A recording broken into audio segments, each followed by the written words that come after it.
Telugu cinema ప్రేక్షకులు ఎప్పటికీ మరిచిపోలేని పాత్ర భిక్షు యాదవ్. ఆ పాత్రను పోషించిన ప్రముఖ నటుడు ప్రదీప్ రావత్ గారు ఈరోజు మరణించారు.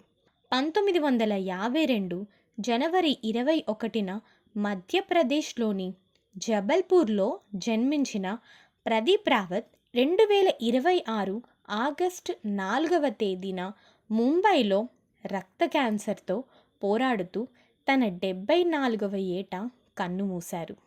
ప్రదీప్ రావత్ తొలి గుర్తింపు టీవీ సీరియల్లో మహాభారత్ అశ్వత్థామ పాత్ర ద్వారా వచ్చింది. ఆ తర్వాత హిందీ సినిమాల్లో సర్ఫరోష్, లగాన్ వంటి చిత్రాల్లో నటించి తన ప్రతిభను చాటుకున్నారు. కానీ తెలుగు ప్రేక్షకులకు ఆయనను శాశ్వతంగా గుర్తు చేసేది ఎస్ఎస్ రాజమౌళి దర్శకత్వంలో 2004లో వచ్చిన సై సినిమా. ఆ చిత్రంలో భిక్షు యాదవ్ పాత్రలో ఆయన చేసిన నటన అందరినీ ఆకట్టుకుంది.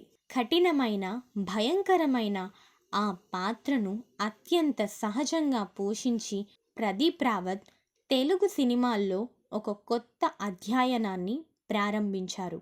ఆ పాత్రకు గాను ఆయనకు Filmfare best villain award, Nandi award, సంతోషం అవార్డ్ వచ్చాయి. సై చిత్రంలో విలన్గా, ఆ తరువాత ఆయన తెలుగులో అనేక చిత్రాల్లో నటించారు. భద్ర, ఛత్రపతి, స్టాలిన్, దేశముదురు, యోగి, నాయక్, బాద్షా, వన్ నేనొక్కడినే, సరైనోడు, జై లవకుశ, వాల్తేరు వీరయ్య వంటి చిత్రాల్లో విలన్ పాత్రలు పోషించి ప్రేక్షకుల మనసుల్లో నిలిచిపోయారు. తమిళంలో గజనీలో లక్ష్మణ్ రామ్ పాత్రల్లో, హిందీ రీమేక్లో కూడా అదే పాత్రలో నటించి దేశవ్యాప్తంగా గుర్తింపు పొందారు. కన్నడ, మలయాళం, బెంగాలీ, భోజ్పురి సినిమాల్లో కూడా ఆయన పనిచేశారు. ప్రదీప్ రావత్ కేవలం విలన్ పాత్రలకే పరిమితం కాకుండా వివిధ రకాల పాత్రల్లో తన ప్రతిభను చాటుకున్నారు. ఆయన నటనలోని తీవ్రత, గంభీరమైన స్వరం, శక్తివంతమైన స్క్రీన్ ప్రెజెన్స్ ఆయనను ప్రత్యేకంగా నిలిపాయి. స్క్రీన్పై భయంకరంగా కనిపించినా ఆఫ్ స్క్రీన్లో మాత్రం సౌమ్యులు, మంచి మనసున్న వ్యక్తిగా సహనటులు ఆయనను గుర్తు చేసుకుంటున్నారు.